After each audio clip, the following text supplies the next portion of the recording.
First of all ये very good morning to all the students और excellent Y group candidates. और आज बेसब्री से आप इंतज़ार कर रहे थे, you are eagerly waiting for the results. और now finally the result came. And जो भी बहुत सारे मन में आपके जो डाउट्स थे, बहुत सारा कन्फ्यूज़न था कि कितनी कट ऑफ जाएगी, क्या एक्सपेक्टेड कट ऑफ रहेगी, पेपर वाज वेरी इजी, ये सब डाउट्स से आज वो क्लियर हो चुके हैं। Now the all boundaries hand. So और फेज़ सेकंड के लिए जो भी बच्चों ने क्वालिफाई किया है, सबसे पहले I want to congratulate you all for phase second. And मैं आपकी मेहनत को, आपकी लगन को, आपके टीचर्स को, आपके पेरेंट्स को, सबको कंग्रेचुलेशन देना चाहता हूँ, जिसने भी इस एग्ज़ाम को क्रैक करने के लिए आपका सपोर्ट किया है। उन सबको कॉन्ग्रेचुलेशंस एंड मोशंस एकेडमी परिवार की तरफ से भी आप सबको हार्दिक शुभकामनाएं for the qualifying for air force X and Y group exam. जो कट ऑफ की अगर बात करें तो एयरफोर्स एक्स ग्रुप की कट ऑफ गई है 43 मार्क्स, जो कि आज तक की सबसे हाईएस्ट कट ऑफ रही है। इससे पहले इतना स्कोर नहीं गया था, लेकिन इस बार 43 मार्क्स जो है बहुत ज़्यादा गई है। डिपेंड था, पेपर के ऊपर डिपेंड करती है ये cut off. Paper was very easy, उस वजह से इंक्रीज कट ऑफ गई है, लेकिन इतनी ज़्यादा नहीं बढ़ी। हम लोग जो एक्सपेक्ट कर रहे थे उसके आसपास ही कट ऑफ रही है। और एयरफोर्स अगर वाई ग्रुप की बात करें, पेपर वाई ग्रुप का पेपर भी इजी था।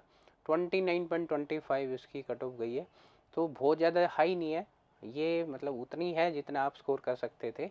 और ये it was not a tough task to achieve this target. Phase two के लिए स्टूडेंट्स के अंदर बहुत सारी क्यूरियोसिटी है कि what will happen in the phase two. और अगर हम बात करें तो आज आने की एक ख़ास वजह थी। और मैं सबसे पहले उनको भी कॉन्ग्रेचुलेट देना चाहूँगा, और उनके लिए भी मेरा आशीर्वाद है कि अभी जिन लोगों ने एयरफोर्स का एग्ज़ाम दिया था और जो लोग नहीं क्वालिफाई कर पाए हैं, अभी अंत नहीं हुआ है। These thing will come next day by day, next time फिर अपॉर्चुनिटी मिलेगी। और अभी अंत नहीं हुआ है इसका, नेक्स्ट टाइम अभी मार्च में फिर से एग्ज़ाम होने वाला है मोस्ट प्रोबेबली। सो आप लोग डीमोटिवेट ना हो, जो भी आपने मतलब अभी तक मेहनत की है उस पर रिसर्च करें कि what you can do for the best for the result. कैसे आप अपनी गलतियों को इम्प्रूव कर सकते हैं उसके ऊपर रिसर्च करें। मोर फोकस होके और ज़्यादा फोकस होके तैयारी करें, अपनी प्रिपरेशन को और स्ट्रोंगर बनाएं। और मोशंस एकेडमी हर कदम पे आपके साथ है। आज हम बात करने वाले हैं फेज़ सेकंड की। और बहुत सारे लोगों के माइंड में क्यूरियोसिटी थी कि फेज़ सेकंड में क्या होने वाला है, किस तरीके से हमें करना है। Or I can proudly say that the Motions Academy is the only organization who prepares students properly for the phase second. And I want to congratulate all the students who are connected with the Motions Academy. और हम लोग आपके बेहतर भविष्य के लिए जो भी एफर्ट्स होंगे वो we are putting our best efforts and we prepare students for the phase second in a very best way. So मैं आपको बताने जा रहा हूँ कि फ़ेज़ टू के बारे में आज हम क्या क्या डिस्कस करेंगे, क्या क्या आपके साथ होने वाला है। सबसे पहले बात करते हैं, है ना। सबसे पहले जाते ही आपका फिज़िकल फिटनेस टेस्ट होता है, जिसके अंदर 1600 मीटर की रेस होती है। और टाइम पीरियड दिया जाता है आपको 6.5 मिनट का, 6:30 का टाइम पीरियड होता है। उसी ड्यूरेशन के अंदर रेस करनी होती है। सम ऑफ द स्टूडेंट्स की उनका टाइम ज़्यादा आ रहा है, अभी 6.5 मिनट में रेस नहीं हो पा रही है, तो उन स्टूडेंट को क्या करना है, पहले सबसे पहले you have to build your stamina. अगर आपका स्टेमिना बढ़ गया है, बिल्ड हो गया है, then you can focus on the time.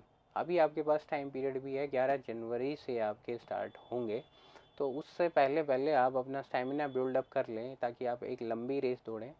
ऐसा नहीं है कि 1600 मीटर की रेस है उसमें आपको, कुछ बच्चों को 7-8 मिनट लगते हैं, लेकिन you can reduce your time in a 1 month easily. So आप लोग सबसे पहले क्या करें, अपना स्टेमिना बिल्ड करें, और उसके बाद आप लोग फोकस करें कि टाइम के ऊपर हमें with in A time frame के अंदर करना है। स्क्वाट्स, कुछ बच्चों की स्क्वाट्स करने का जो तरीका होता है वो गलत होता है, तो पोजीशन को, अपनी पोजीशन को सही करें, एक्यूरेट करें, और एक प्रॉपर तरीके से स्क्वाट्स को लगाएं, उसी तरीके से परफॉर्म करें। और वो फाइनल एग्ज़ाम में आपको होने से पहले आपको बताया भी जाएगा कि किस तरीके से आपको स्क्वाट्स करनी है। उसके बाद आपकी सेटअप्स होती हैं, सेटअप्स कम्प्लीटली लेट के फिर करवाई जाती है। इस पिक्चर में आप नीज़ को बेंड कर रखा है, but your position should be straight, और उसी प्रॉपर तरीके से आपको करना है सेटअप्स को। Next is the pushups. 10 pushups होती हैं इस एग्ज़ाम में, और पुशअप्स करने का तरीका बेटा इसी तरीके से होनी चाहिए। प्रॉपर पोजीशन होनी चाहिए, आपकी जो बॉडी स्ट्रक्चर है वो एकदम स्ट्रेट होना चाहिए। जो मैंने पिक्चर्स इसमें दिखाई हैं ये पोजीशन चेक कर लेना, उसी तरीके से झुकना है और वही पोजीशन आपकी स्ट्रेट पोजीशन होनी चाहिए। 10 पुशअप्स होती हैं, ये क्वालिफाइंग नेचर का होता है। इसके बाद एयरफोर्स अडेप्टेबिलिटी टेस्ट 1 होता है, जिसके अंदर SRT situation reaction test. Situation reaction test के अंदर 45 question verbal non verbal test होता है। 30 मिनट्स का आपको टाइम पीरियड दिया जाता है। इसके अंदर आपको करना क्या है, SRT के अंदर 45 क्वेश्चंस आपको दिए जाते हैं, 35 मिनट्स का टाइम पीरियड होता है। लेकिन इन क्वेश्चंस को अटेम्प्ट करने कैसे करना है बेटा, जो भी फर्स्टली आपके जो दिमाग में जो आया है, endlessly first reactions come your mind without thinking much. और बहुत ज़्यादा हमें सोचने की ज़रूरत नहीं है, कि जो पहला रिएक्शन जो आपके दिमाग में आया है उसी को अटेम्प्ट करने की कोशिश करें कि हाँ ये this is the suitable answer for this. You must answer like a normal person. आपको एक नॉर्मल पर्सन की तरह आंसर देना है, not like a Superman. Superman की तरह नहीं सोचना है, एक नॉर्मल पर्सन क्या कर सकता है उस तरीके से आपको आंसर देना है। Choose practical and logical solutions. आपके जो सॉल्यूशन जो है वो प्रैक्टिकल होने चाहिए, कि भाई प्रैक्टिकली वो चीज़ें पॉसिबल हैं, वो लॉजिकल हैं कि नहीं है, उस तरीके से आप आंसर दें। सबसे important thing is choose your response to a positive attitude. आपका एक रेस्पॉन्स जो है पॉजिटिव वाइब्रेशन की तरफ जाना चाहिए। No negative vibration in your answer. आपका जो आंसर है उसके अंदर नेगेटिव वाइब्रेशन नहीं होनी चाहिए। Most important part is compulsory to attempt all the question. बेटा इसमें एक भी क्वेश्चन छूटना नहीं चाहिए। You can be rejected. एक अगर एक भी क्वेश्चन आपने छोड़ा तो आप फेल हो सकते हैं। तो इसका ध्यान रखें कि 45 क्वेश्चन आपने अटैम्प्ट किए हैं। दिस मस्ट बी इम्पोर्टेंट, और ये सारे क्वेश्चंस आपके अटैम्प्ट होने चाहिए। इससे पहले DFT टेस्ट नहीं होता था, इस बार DFT टेस्ट हो भी सकता है, नहीं भी हो सकता, probability these are the chances, but last time ये लिया गया था। 20 क्वेश्चंस दिए गए थे DFT के अंदर, 20 क्वेश्चंस के लिए टाइम दिया गया था, 15 मिनट्स का टाइम ड्यूरेशन मिला था। जैसा आपने इंग्लिश का पेपर दिया है 20 क्वेश्चन उसमें भी आते हैं, 20 मिनट्स का टाइम पीरियड मिलता है। यहाँ पे आपको 15 मिनट दिए जाएंगे। Paper is easy. उस जो आपने पेपर इंग्लिश का दिया है उस पेपर से ये पेपर इजी रहता है। तो बेसिक वोकैब का सेक्शन होता है, वोकैब से ज़्यादा पार्ट पूछा जाता है, वोकेबलरी जो है वो ज़्यादा पूछी जाती है। ग्रामेटिकल क्वेश्चंस भी होते हैं, ग्रामेटिकल क्वेश्चंस भी होते हैं, नरेशन के क्वेश्चंस भी होते हैं, वॉइस के क्वेश्चंस भी होते हैं। तो पेपर जैसा इंग्लिश का हुआ उससे इजी पेपर इसका होता है DFT का। नेक्स्ट, जिसके बारे में घबराहट रहती है बच्चों के अंदर, फियर रहता है कि what shall we do in the group discussion, और what comes in your mind. जब आप GD की बात सुनते हैं, what firstly comes in your mind, you think about the group discussion. जब आप ग्रुप डिस्कशन के बारे में सोचते हैं तो सबसे पहले दिमाग में क्या आता है, यू थिंक अबाउट की, क्योंकि इंग्लिश में बोलना है, हिंदी में नहीं बोलना है, इंग्लिश यूज़ करनी है। So what you think about that, if my English language is perfect then I am good enough to it. अगर या I just have to work upon my English language. आप लोग यही सोचते हैं कि मेरी इंग्लिश पे मैं अच्छी कमांड कर लूँ तो मैं ग्रुप डिस्कशन बहुत अच्छा परफॉर्म कर पाऊँगा। I have to make sure about the knowledge about various topics. Various topics में जो नॉलेज है उसको मैं स्ट्रॉन्ग कर लूँ तो भी मैं एक अच्छा perform. That's how we nail it, but that not enough बेटा। You should have more abilities. क्या क्या वो एबिलिटीज़ होनी चाहिए वो भी मैं आपको बता रहा हूँ।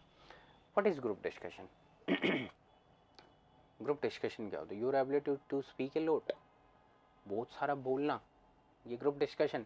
या you should be loquacious, will not pay you off. बहुत ज़्यादा बोलना, या यू शुड बहुत ज़्यादा बोलते हैं, लोकेशियस हैं, that will not pay you off. You need to have good listening skills also, have the ability to listen. आपके अंदर एबिलिटी होनी चाहिए, सुनने की एबिलिटी होनी चाहिए, and have and then you have to answer. सबसे पहले सुनो, then you can give the answer कि what will be the response for that, ताकि आपको लगे कि you are in the group discussion, you are taking the part in that. या आप एक अच्छा सुनेंगे तभी एक अच्छा जवाब दे पाएंगे. There are many other skills that are checked by the examiner. That what's the purpose of the group discussion. बहुत सारी skills आपकी इस एग्ज़ाम में चेक हो जाती हैं. आपका कॉन्फिडेंस चेक हो जाता है, आपकी नॉलेज चेक हो जाती है, how much knowledge you have, आपका कॉन्फिडेंस चेक हो जाता है, आपका एटीट्यूड चेक हो जाता है, आपकी इंटरपर्सनल स्किल्स, आप दूसरे लोगों के साथ किस तरीके से बात करते हैं, किस तरीके से मगअप होते हैं, ये सारी चीज़ें जो हैं आपकी इंटरपर्सनल स्किल्स भी चेक हो जाती हैं. So I am going to tell you about the few tactics which will surely abundance of reason to have confident in group discussion. So बहुत सारी चीज़ें हैं जो अब मैं इस जीडी के कुछ पार्ट में आप लोगों को बताऊंगा, ताकि आप लोग अपना जो ग्रुप डिस्कशन का जो पार्ट है उसको एक अच्छे इम्प्रूव कर पाएँ, अच्छे से समझ पाएँ. So some important points need to focus in the group discussion. सबसे पहली पार्ट है position. Your position should be correct. और आपकी पोजीशन ही शो करती है आपका एटीट्यूड, आपका कॉन्फिडेंस, आपकी पर्सनैलिटी जो भी है वो सब पोजीशन में आती है. These are the positions you will set in the group discussion. और एयरफोर्स के ग्रुप डिस्कशन में क्या होता है, समटाइम्स आप लोगों को डी शेप में ओपन उस पर बिठा दिया जाता है. तो आपकी जो पोजीशन होते हैं ओपन पोस्चर नहीं होना चाहिए. This like that, some people sit like that. तो ये आपकी पोजीशन नहीं होनी चाहिए. कई बार क्या होता है कि हम बगल वाला बोल रहा है तो उसको सुनने के लिए इस तरीके की पोजीशंस कर लेते हैं. तो आप लोग उस पर फोकस करना, उसमें ऐसी गलतियाँ ना हो. मोर रिलैक्स और ओपन एटीट्यूड दिखाता है ये दूसरी वाली जो क्लोज पोस्चर, जैसे कई बार समटाइम्स हम इस तरीके से करके बैठ जाते हैं या हमारे हाथ बाउंड करके बैठ लेते हैं, तो ये क्लोज पोस्चर होता है. क्लोज पोस्चर शो करता है आपका डिफेंसिव और नेगेटिव एटीट्यूड को शो करता है. सो आपकी पोजीशन ये होनी चाहिए. Setting up a straight sends A message of smartness, confidence and credibility. आपकी स्मार्टनेस को शो करता है. आप स्ट्रेट पोजीशन में बैठते हैं, आपको दिखाई दे रहा होगा, ये देखिए, ये जो पोजीशंस हैं, ये पोजीशंस हैं आपका जो कॉन्फिडेंस शो करती हैं, आपकी स्मार्टनेस शो करती हैं, कॉन्फिडेंस एंड क्रेडिबिलिटी शो करती हैं कि how much you are credible for that. So how much you are important. तो इस पोजीशन पे आप फोकस करना. Next question, what generally people ask. लोगों के माइंड में क्या क्वेश्चंस रहते हैं, आपके अंदर क्या डाउट्स रहती हैं कि जीडी से रिलेटेड. व्हेन जीडी बिकम सब्जी मार्केट. जब बच्चों के मन में बहुत डाउट रहता है कि सर, जब बहुत सारा सब लोग बोलने लग जाते हैं, एक भिंडी मार्केट बन जाता है, then what to do in that case.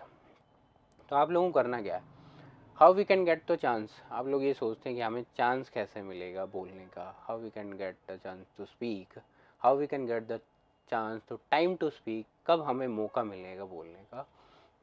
ये तो ये सारी चीज़ें आपके माइंड में कन्फ्यूजन रहता है कि हम कब बोलें, ऐसी पोजीशन, ऐसी सिचुएशन में हमें क्या करना चाहिए.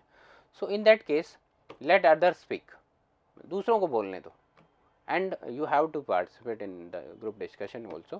Keep your eyes and ears open, ताकि आप लोगों को ऐसा लगे कि हाँ यू आर पार्टिसिपेटेड, आप लोग पार्टिसिपेट हैं. बट आप चांस ढूंढें वहाँ पे. In that case what you can do, you can wait till end. Last तक इंतज़ार करें. और if you find the way they have discuss 2 point primary objects have already been discussed, talk about the conclusion in that case. जो conclusion आप, क्योंकि discussion में इस तरीके के डिस्कशन में क्या होता है कि 2 प्राइमरी पॉइंट्स पे डिस्कशन होता है और उनमें तुम क्या कंक्लूजन दे सकते हो उन दोनों पॉइंट्स का. That will be the effective answer in that case. So what to do. एक अगला पॉइंट भी आप लोगों के मन में डाउट रहता है कि what to do when we don't know nothing. हमें कुछ पता ही नहीं है, then what can we do. So आप लोगों को करना क्या है, if you are quiet for some time, if you don't know nothing you should be quiet for some time. If you are smart enough, if you are smart enough to present the same what you listened, to present the same what, जो आपने सुना है उसी को present करना है in a different way by rephrasing it. जो आपने सुना है उसी को रिप्रेजेंट करना है इन ए डिफरेंट वे, अलग तरीके से मोल्ड करके. वो कहते हैं ना कि नकल करने के लिए भी अकल की ज़रूरत होती है. तो आपने उसी का पॉइंट कॉपी किया, बट इस तरीके से रखा कि वो उससे भी ज़्यादा इफेक्टिव लगा। इस तरीके से अपने पॉइंट को रिप्रेजेंट करना है। It is about what you speak, how you speak, how you can express your ideas, express others ideas in your way. ये मैटर करता है कि कैसे आप उसको रिप्रेजेंट करते हैं। These are the things you must have to focus. देखो, ग्रुप डिस्कशन के लिए आपके पास क्या क्या स्किल्स होनी चाहिए, वो मैंने कुछ पॉइंट्स इस पे नोट डाउन किए हैं। रिच कंटेंट होना चाहिए विद गुड सब्जेक्ट नॉलेज, आपकी सब्जेक्ट नॉलेज अच्छी हो, कंटेंट आपका अच्छा हो। बी ए लीडर, आप ऐसा ना लगे कि वहाँ पे ऐसे ही बात कर रहे हैं, एक लीडर की तरह आंसर दें, जवाब दें। बी रिलेवेंट, रिलेवेंट होना ज़रूरी है, क्योंकि आपका जो कंटेंट है, आपको जो टॉपिक दिया गया है, उसी के रिलेवेंसी में होना चाहिए। अगर आप आउट ऑफ द टॉपिक जा रहे हैं तो आपका बोलने का कोई फ़ायदा नहीं है, ठीक है। So be a good listener, be a good listener भी होना ज़रूरी है, क्योंकि आप अच्छे से दूसरे के पॉइंट्स को सुनेंगे तभी आप उसको कंपेयर कर पाएंगे। बॉडी गेस्चर जो मैंने बताया, वेरी इंपॉर्टेंट पॉइंट है ग्रुप डिस्कशन का। नो एग्रेसिव मूव, कोई भी एग्रेसिव मूव नहीं होना चाहिए। किसी दूसरे का पॉइंट अगर आपको बुरा भी लगता है तो आप उसको पोलाइटली हैंडल करें, ना कि एक एग्रेशन दिखा के उसको रिप्रेजेंट करें। Don't criss cross your point, आपके जो पॉइंट्स हैं उनको क्रिस को क्रॉस ना करें, क्योंकि जिस टॉपिक में, जिस डायरेक्शन में आप बोल रहे हैं, उसी पे अपना दूसरा पॉइंट रखें। दूसरों के पॉइंट से इन्फ्लुएंस होके अपने पॉइंट को गलत ना ठहराएं। सो आप जिस डायरेक्शन में, उसी डायरेक्शन में रहें, दैट मस्ट बी इम्पोर्टेंट। क्योंकि समटाइम्स क्या होता है कि आप लोगों को ये लगता है कि ये पॉइंट्स अच्छे हैं, दूसरे लोग बोल रहे हैं, तो हम लोग क्या करते हैं, अपनी डायरेक्शन चेंज कर लेते हैं। तो इससे क्या लगता है कि वो कहते हैं ना, बिन पैंदे का लोटा, तो उस टाइप की सिचुएशंस हो जाती हैं आपके क्रिएट। तो आप उस चीज़ को इग्नोर करने की कोशिश करें कि ऐसी सिचुएशन तुम्हारे अंदर नहीं बन पाए। These are the things you must have to focus. ये ग्रुप डिस्कशन के बहुत सारे इंपॉर्टेंट पॉइंट थे जो मैंने बताए, और आगे भी मैं आप लोगों को बताता रहूँगा, गाइड करता रहूँगा। बहुत सारे जो बच्चों के क्वेश्चंस है वो पुटअप करके आपको सॉल्यूशंस बताता रहूँगा। आप जुड़े रहिए मोशंस एकेडमी के ये ऑनलाइन प्लेटफॉर्म पे। इस पर बहुत सारे टिप्स हैं जो मैं आपको, ग्रुप डिस्कशन से रिलेटेड और भी टिप्स हैं, टॉपिक्स जो हैं उसको भी हम लोग डिस्कस करेंगे। So thank you very much and congratulations to all of you for the phase second preparation. और मैं चाहता हूँ कि आप लोग सभी अपना बेस्ट परफॉर्मेंस दे पाएँ। And congratulations to Motions Academy team and Motions Academy के जितने भी स्टूडेंट्स हैं उन सभी को, और इवन दो इंडिया के अंदर जितने भी स्टूडेंट्स प्रिपरेशन कर रहे हैं उन सभी को wish you all the best. So thank you very much.